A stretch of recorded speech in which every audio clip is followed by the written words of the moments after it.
your work as a men's coach, what do you think are some of the biggest challenges facing men around the world today in terms of growth or emotional healing? Yeah, so I think the biggest challenge for men, and most of us could probably agree, is emotional expression. From a young age, a lot of men are taught to suppress, not express. We learn that there's punishment that comes along with emotional expression. For example, abandonment, judgment, criticism, to name a few. So we would rather disconnect, suppress, and to appear stronger on the outside. Wisdom must be contagious on this call. You're sucking some of Trunnis's wisdom through the line. That's gold, mate. There's plenty there. Now, you're currently in Melbourne, which is unfortunately the capital of youth crime around the world these days. How do you see youth crime as a man that's walked both sides of the line? Is there too much focus on punishing bad behaviour? Is there enough work being done to try and make young men be better human beings? I think we have all learned by now that punishment is not working. I think until we invest heavily in connection, guidance, and emotional development, the same cycles are going to continue. I don't think there's a universal solution, but I can give an example of the system breaking down. Many years ago, I was at an old mate's place, and this young fella had turned up, and he would have been in his early 20s, very early 20s. And after 5 or 10 minutes of conversation, my mate said to him, "When did they let you out?" And before he even responded, he had tears starting to roll down his face. He started weeping and he said, "They let me out on bail last night."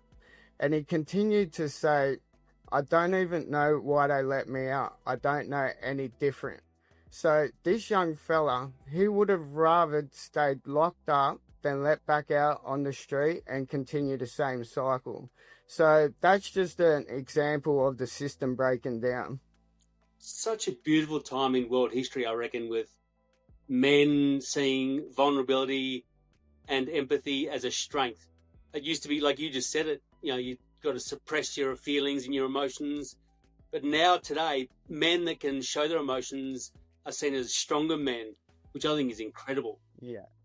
Now, if you can excuse me for 1 second, please, Travis. Yeah, sure. Sometimes kindness, vulnerability, and empathy combine with business skill and know-how, and the results can be spectacular. I want to thank Georgia Lee and her entire family, except for Jerome, he's done nothing, for helping me with my small business as a sole trader. Georgia and her family have been so readily available to have a chat and pass on their infinite wisdom for my business and hopefully increase my productivity and ultimately profitability. So thank you so much to Georgia Lee and her family, except Jerome, for helping me with my business. I can't thank you enough. Now, Travis, let's carry on. You often speak about purpose and alignment. How can someone, especially men, even begin to discover their purpose if they feel completely lost, like that young bloke you just talked about in prison? I'd say if you're walking around completely lost, you're walking around aimlessly with no direction.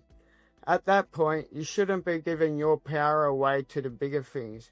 Your purpose should be coming back more into alignment with who you truly are. At that stage, I would be taking the small steps back towards the things that excite me, the things that bring me happiness and joy, and the things that feel true to me. And once you start to pull yourself back into alignment with who you truly are, you're going to have small wins along the way. You're going to start to feel good about yourself, and you're going to start to build yourself up again from the inside out. And once you get to that stage, then you can start focusing on some of the other things.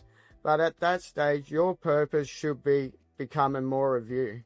Very cool. I think there's a real need for good role models in the world today, and you're providing exactly that. So give us some practical examples. Thank you. Tell me some of the daily habits or practices that you use to help you stay grounded and focused on your purpose? So first thing in the morning, I like to get straight up. I get dressed, brush my teeth, and dress the dog, and we go for a walk. Hang on, you dress the dog? What do you mean you dress the dog? If it's cold or whatever, he needs a jacket on too, you know. So I like to get out first thing in the morning before anyone else, be out in my own energy and become aware of my own thoughts at the start of the day. And following that, I will go back home and I'll do some breath work and some reflection, staying aware of my thoughts, because they are what keep me connected and grounded to what matters. So, and then after that, I'll go to the gym and I'll do a session, because that keeps me accountable to my physical, mental and emotional health. We're going to have to respectfully agree to disagree on dressing your dog. But if it works for you, good idea. You know, I have to ask, what kind of dog do you have, Travis? He's a little chihuahua. He needs to be dressed. I mean, come on, he's so small. If it's cold outside, you need to put something on him. I mean, if he said he had a husky or something like that, I'd say, why are you doing it? But it's a chihuahua. Go ahead. I'll agree to disagree with you there. Every day, we're here for you. We get things off the ground, keeping you connected. We're here keeping you safe and secure. We keep things running smoothly and know the importance of giving back. Every day, we're here. ARA, here for you, here for good.